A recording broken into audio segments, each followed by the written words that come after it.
이스라엘의 세대는 세 부문으로 나눕니다.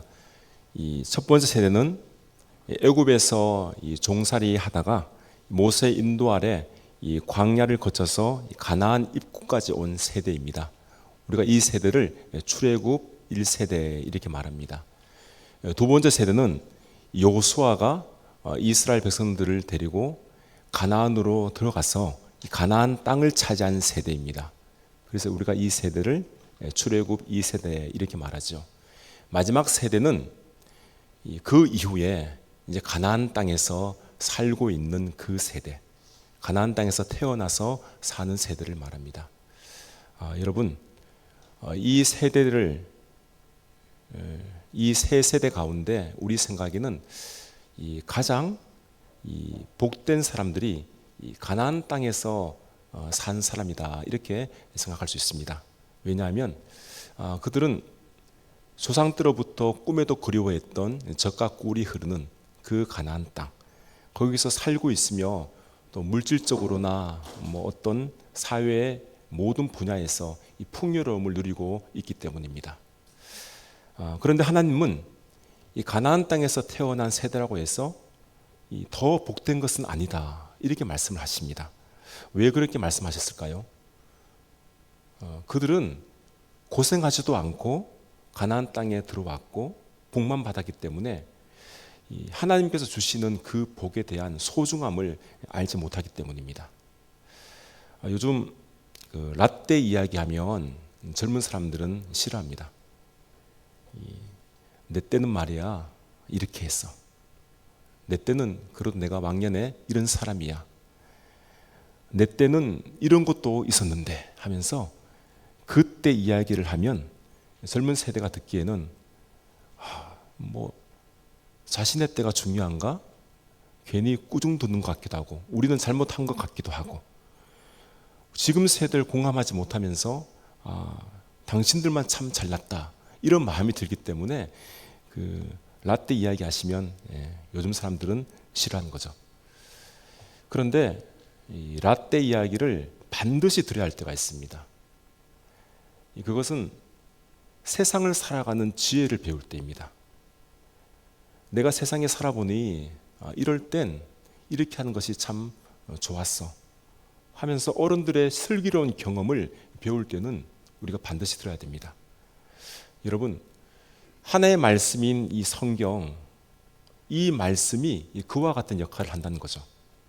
성경은 하나님께서 우리 역사 안에 들어오셔서 사람들이 바르고 행복하게 살아갈 수 있도록 그 길을 인도하신 것입니다. 특별히 이스라엘이라는 한 민족을 통해서 하나님께서 그들에게 어떻게 역사하시는지 이것을 잘 보여주고 있습니다. 그래서 이스라엘 사람들은 수천 년 전에 자기의 조상들이 걸어갔던 그 길, 그 삶을 지금도 자손들에게 너희가 이렇게 살아갈 수 있도록 지금도 깨우쳐주고 가르쳐주고 있다는 이야기입니다. 이스라엘 민족에게 있어서 가장 중요한 그 라떼 시절은 언제였을까요? 그 세대가 바로 출애굽 세대이고 또 광야 세대이고 가나안 땅에 사는 세대입니다. 여러분, 출애굽 세대나 광야 세대의 이스라엘 사람들은 모두 가난한 사람들이었습니다. 학도도 받았고요, 먹을 거리도 없어서 죽을 위기에 처하게 됐습니다. 그래서 저들은 하나님 외에는, 하나님을 붙잡는 것 외에는 살 길이 없었던 사람들입니다. 그런데 이 백성들이 가나안 땅에 들어와서 이제부터 잘 살게 되었는데 갑자기 저들의 마음이 변하게 되었어요. 우리가 하나님을 반드시 믿어야만 사는가? 그런 의심이 든 거죠. 왜 그러냐면 우선 가나안 땅에 살고 있는 사람들 보니까 저들은 하나님을 믿지도 않는데 잘 사는 거예요. 농사를 지으면 잘 되는 겁니다. 곡식도 풍년을 맞습니다. 그리고 다른 나라에 앞서가는 그런 문물도 수입해서 신무기도 들여오고 일상생활에서 아주 편리하게 살아갈 수 있도록 여러 가지를 받아들인 것입니다. 이스라엘 백성들이 그 모습을 보고 있으니까 우리는 저들에 비하면 정말 보잘것없다 이렇게 여긴 것이죠. 12명의 이 가나안 정탐꾼이 이 가나안을 정탐했을 때 그 중에 10명이 뭐라고 말했습니까? 우리가 가서 보고 돌아왔는데 우리는 저들에 비하면 너무나 작고 약해서 메뚜기와 같습니다. 우리는 저들을 결코 이길 수 없습니다. 12명 중에서 10명의 지도자가 이런 말을 했습니다. 지금 그들이 그때처럼 정탐꾼이 말을 했던 것처럼 이 같은 마음이 있었던 겁니다. 가나안 땅에 지금 들어와서 살고 있는데도 지금 그런 생각을 가지고 있는 겁니다. 결국 이스라엘 백성들은 이 가나안 그 사람들의 모습을 담기 시작했습니다. 그들의 행동을 본받았습니다. 그래서 하나님께서 오늘 이렇게 말씀하십니다. 본문 16절, 17절 말씀이죠. 또 여호와께서 모세에게 이르시되 너는 내 조상과 함께 누우려니와 이 백성은 그 땅으로 들어가 음란히 그 땅의 이방 신들을 따르며 일어날 것이요 나를 버리고 내가 그들과 맺은 언약을 어길 것이라. 내가 그들에게 진노하여 그들을 버리며 내 얼굴을 숨겨 그들에게 보이지 않게 할 것인즉 그들이 삼킴을 당하여 허다한 재앙과 환난이 그들에게 임할 그때 그들이 말하기를 이 재앙이 우리에게 내림은 우리 하나님이 우리 가운데 계시지 않은 까닭이 아니냐 할 것이라. 저들은 그렇게 말하고 있죠. 이미 세상은 변해서 우리를 제외한 지금 우리 주변에 있는 나라들은 모두 이방 신들을 섬기고 있고 그들 모두가 이방 신으로 하나가 되는데 지금 왜 우리는 하나님만을 왜 섬기고 있느냐? 왜 우리는 하나님 때문에 고립되어야만 하는가? 그래서 이스라엘 백성들이 여러 나라의 그 모습을 본받고 활발히 교류하기 위해서 이방 신들을 받아들인 것입니다. 지금 그 모습을 하나님께서 미리 내다보시는 거죠. 미리 보시면서 모세에게 말씀하십니다. 그때 내가 저들에게 진노할 수밖에 없다. 그때는 내가 저들을 버릴 것이다. 내가 내 얼굴을 숨길 것이다. 다시는 나를 찾지 못하도록 만들 것이다. 이렇게 말합니다.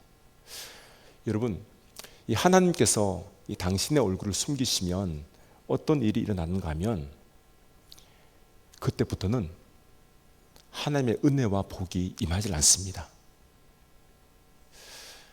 계속해서 복을 주셨고 계속해서 저들에게 은혜를 주셨는데 그래서 저들은 감사와 기쁨의 삶을 살았는데 하나님께서 얼굴을 숨기시면 내가 이제부터는 완전히 끊겠다는 겁니다.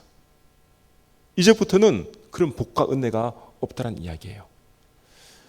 이 자녀가 이 부모에게 용돈을 받지 않습니까? 특히 이 대학생을 둔 부모들은 이 자녀에게 용돈 주기가 참 이것도 만만찮아요. 많이 줘야 된다는 이야기죠. 그런데 그 자녀가 말을 안 듣는 거예요. 부모 말을 안 듣습니다. 이젠 다 컸다고 해서 자기 마음대로 합니다. 그러면 부모로서의 특단의 조치를 할 수밖에 없죠. 뭡니까? 용돈을 끊어야 되죠. 안 줘야 됩니다. 네 알아서 하라고. 그 자녀는 어떻게 되겠습니까? 지금 하나님께서 이 백성들에게 지금까지 무한한 복을 내려주셨는데 지금부터는 너들 마음대로 하라는 겁니다. 밥이 되든 죽이 되든 알아서 하라는 거예요. 그랬더니 그들이 하는 말이 뭐냐면 우리에게 이와 같은 재앙이 온 것이 하나님께서 계시지 않기 때문이다라는 겁니다.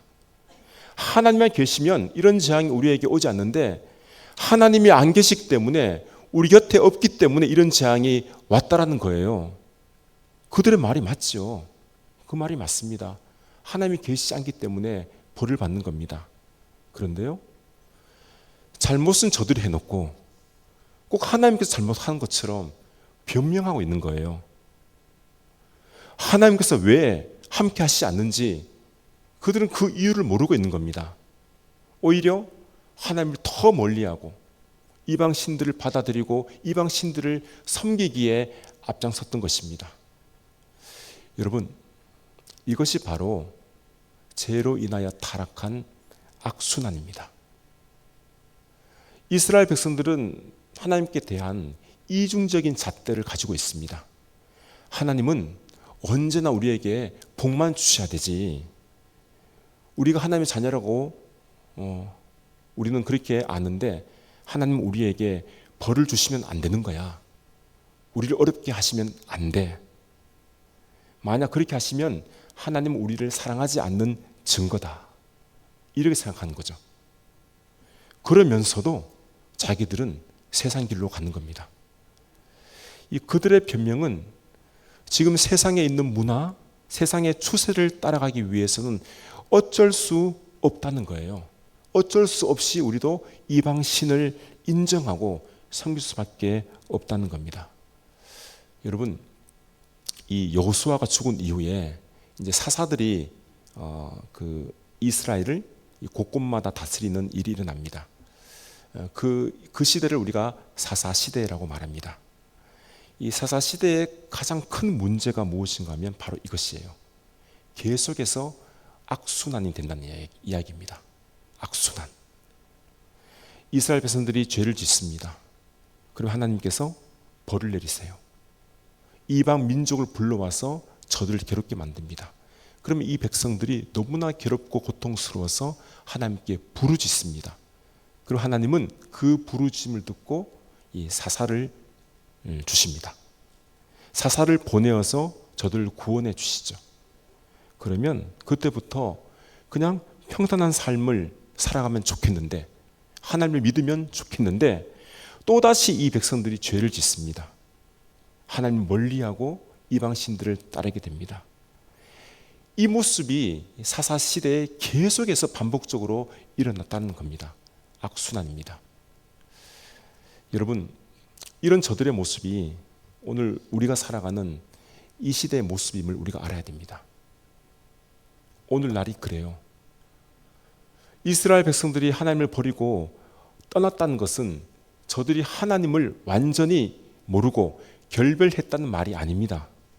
하나님을 당연히 알고 있죠. 하나님께 제사도 드립니다. 그런데 하나님만을 섬기는 것이 아니라 문제는 이방 신들도 함께 섬기는 거예요. 오늘은 하나님께 예배드리고 내일은 부처님께 가서 불공드리고 또 다음 날은 다른 신을 찾아가서 제사 드린다는 이야기입니다. 그렇게 하는 이유는 지금의 세상이 다문화를 원하고 있고 다인격을 원하고 있기 때문에 어쩔 수가 없다는 이야기입니다. 이렇게 하면 우리 기독교도 세상 사람들에게 인정을 받고 그리고 높임과 존경까지도 받을 수 있다고 저들은 생각하는 거죠. 오늘날은 이 모든 종교가 함께하길 원하는 시대입니다. 제가 수년 전에 이 천주교의 신부님 그리고 불교의 스님과 함께 자리를 한 적이 있습니다.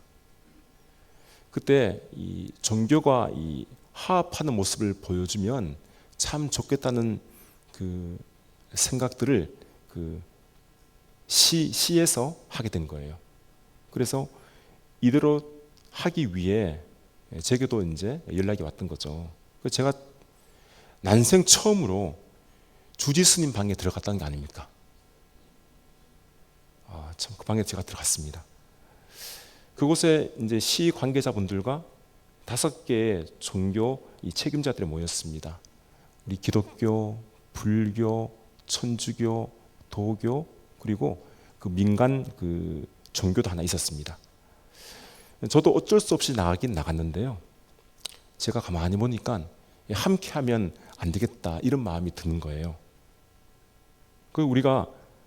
우리는 당신들과 함께할 수 없다 이렇게 말하니까 왜 그러시냐고.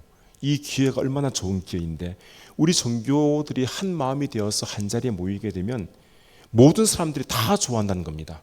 사람들이 다 좋아서 우리 이 종교 지도자들을 우리 종교를 칭송한다는 이야기예요.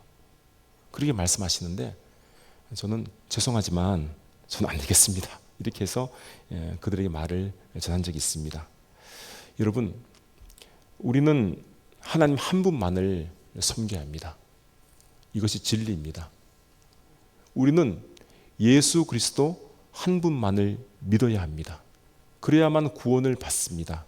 이것이 진리입니다. 다른 길은 없습니다. 다른 종교들과 이야기는 할 수 있어요. 소통은 할 수 있지만 이 사실을 잊어버리면 안 된다는 이야기죠. 그런데 오늘날 교회에 다니는 분들 중에서도 하나님을 믿고 있지만, 교회에 다니지만 다른 종교도 믿는 분들이 있다는 이야기예요. 대표적인 예가 점집 찾아가고 무당을 찾아가서 그들의 말을 듣는 거예요.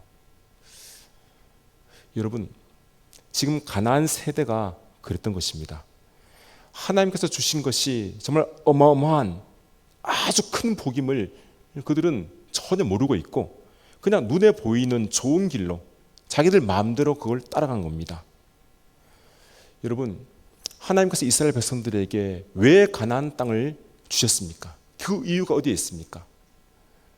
그들이 애굽과 이 광야에서는 참 가난했고 살기가 힘들었고 그곳에서 어렵지만 그래도 하나님께서 복과 은혜를 주셔서 열매를 맺게 하셨는데, 이 비옥한 가나안 땅에서는 그때보다도 수백 배, 수천 배, 수만 배나 많은 열매를 하나님께서 맺도록 하기 위해서 주신 것입니다. 열매가 풍성하다는 것은 이스라엘 백성들에게는 큰 복입니다. 경제적으로 물질적인 복도 저들에게 주시길 원하셨고, 무엇보다도 신앙적인 풍성한 열매를 하나님은 원하셨던 것입니다.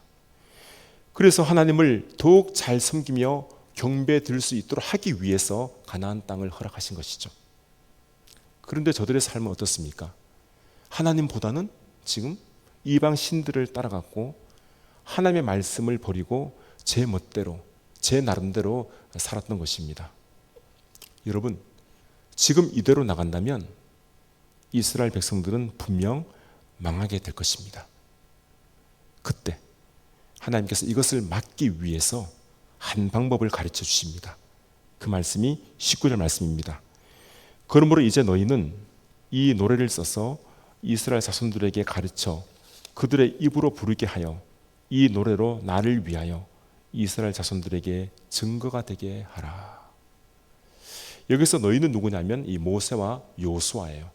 이 모세는 이제 자신의 생애 이 마지막에 이 노래를 쓰게 됩니다. 그리고 모세의 뒤를 이은 요수아도 함께 노래를 만드는 거죠. 이스라엘 백성들에게 가르칩니다. 하나님께서 이 노래를 만들어서 이 증거를 삼으라 이렇게 말씀하신 이유는 이 노래가 힘이 있고 능력이 있기 때문입니다. 이 노래는 우리가 나이가 들어도 잘 잊어버리질 않아요. 어릴 때 불렀던 동요 그런 노래 우리가 수십 년이 지나도 기억이 나지 않습니까? 나도 모르게 입에서 그냥 술술 나오는 거예요. 이 마찬가지입니다. 하나님의 말씀이 그냥 글로만 이렇게 기록이 되어 있으면 이것을 보면 잊기가 쉬워요. 들어도 잘 잊어버립니다. 하지만 이 말씀을 가지고 노래로 만들면 잘 잊혀지질 않아요. 내 입술에서 이 노래가 떠나지 않기 때문이죠. 근데 아쉽게도 오늘 말씀에 있는 이 노래가 구전으로 내려오질 않기 때문에 중간에서 어떻게 끊겨졌기 때문에 어떻게 불렀는지는 우리는 알 수는 없습니다. 하지만 여러분, 우리가 부르는 노래가 있습니다. 무엇입니까? 찬송이죠. 찬송입니다. 하나님을 찬양하는 노래, 이 찬송을 우리가 불러야만 합니다. 오늘 예배 시간에도 우리가 하나님께 찬양을 드렸습니다. 찬송가를 부른 거죠. 하나님께 찬양을 드리는 것은, 하나님을 찬송하는 것은 성도로서 마땅한 일입니다. 마땅한 본분임을 성경은 여러 곳에서 말씀하고 있습니다. 특별히 이사야 43장 21절에 이렇게 말씀합니다. 이 백성은 내가 나를 위하여 지었나니 나를 찬송하게 하려 함이니라. 하나님이 저와 여러분들을 만드신 것은 하나님을 찬송하기 위해서 만들었다, 이렇게 말씀하고 있는 거예요. 그리고 우리가 하나님께 찬송을 드려야 됩니다. 여러분, 우리가 하나님께 찬송을 드리는 것은 오늘 말씀에 의하면 이 노래가, 이 찬송이 증거가 되기 때문이에요. 19절 중반절을 다시 읽어드리면 이 노래로 나를 위하여 이스라엘 자손들에게 증거가 되게 하라. 찬양을 드리는 이유는 하나님을 위하여, 하나님이 어떤 분이신가에 대해서 이스라엘 자손들에게 너희가 증거가 되게 하라는 이야기입니다. 후에 이 백성들이 하나님과의 관계가 멀어지겠지만 그때 이 노래를 부름으로 저들이 예전에 우리 조상들에게 하나님께서 어떤 큰 일을 하셨는지, 어떤 능력과 기사를 행하셨는지, 어떻게 해서 가나안 땅으로 우리를 인도하게 만드셨는지, 그 자손들이 이 노래를 듣고 다시 하나님께로 돌아올 수 있는 그 기회가 생긴다는 이야기입니다. 하나님은 미리 예방하신 거예요. 저들을 사랑하시기 때문에 그렇죠. 여러분, 그래서 우리 자녀들, 우리 다음 세대를 위해서 우리가 찬양으로 기성세대들은 증거를 전해줘야 됩니다. 이 말씀은 들어도 쉽게 잊혀질 수 있지만 찬양, 찬송은 그렇지 않습니다. 그래서 자녀들에게 이 찬양을 많이 들려주면 우리 자녀 손들도 나중에 쉽게 따라하게 됩니다. 저는 모태신앙이기 때문에 저도 어릴 때 교회에서 예배를 드리면서 찬양을 많이 들었어요. 지금도 저는 계속해서 찬양 듣고 있습니다. 계속해서 컴퓨터 켜놓고 듣는 거죠. 어느 순간에 내 귀에, 이 내 마음에 찬양이 자리를 잡아요. 그러면 나도 모르게 그냥 흥얼거리며 이 찬양이 나오게 되는 거예요. 그 찬양 잘 잊어지질 않습니다. 나도 모르게 나옵니다. 여러분, 우리 자녀들에게, 우리 손들에게 이 찬양을 전수를 해야만이 그들이 신앙을 이어가게 됩니다. 우리가 드리던 이 예배에서도 이 찬송이 단순한 예배 순서가 아닙니다. 다음 세대들에게 믿음을 알려주는 교육입니다. 우리 가정에서 자녀 손들에게 신앙을 물려주고 싶다면 하나님의 말씀, 이 성경책도 건네주어야 하지만 우리는 찬송을 함께 불러줘야 됩니다. 그러면 그 노래가 그들의 마음에 남아서 평생 저들의 믿음을 지키는 증거가 된다는 말씀입니다. 성도 여러분, 우리는 우리의 삶 자체가 노래가 되어야 됩니다. 이때만, 그 순간만 노래가 아니라 우리의 모든 인생이 이 노래로, 찬양으로 말미암아 끊임없이 이 노래가 흘러나와야 된다는 이야기입니다. 어려움 속에서도 찬양해야 되고요, 슬퍼도 찬양해야 되고, 당연히 기쁠 때, 감사할 때는 더욱 하나님께 찬양을 드려야 됩니다. 왜냐하면 나도 기쁜 거지만 우리의 이 모습을 보고 세상 사람들이 우리를 보기 때문이에요. 우리가 부르는 이 찬양이 그 세상 사람들에게 알리는 증거가 되기 때문입니다.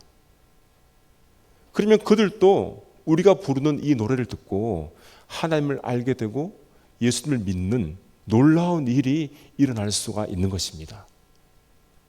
노래는 증거입니다. 우리가 교회에서뿐만 아니라 우리의 가정에서도, 일터 여러 현장에서도, 내가 있는 곳에서 어느 곳에서든지 우리는 우리의 삶 자체가 하나님을 증거하는 이러한 찬송이 되어야 한다는 말씀입니다. 성도 여러분, 오늘도 우리는 찬송을 부릅니다.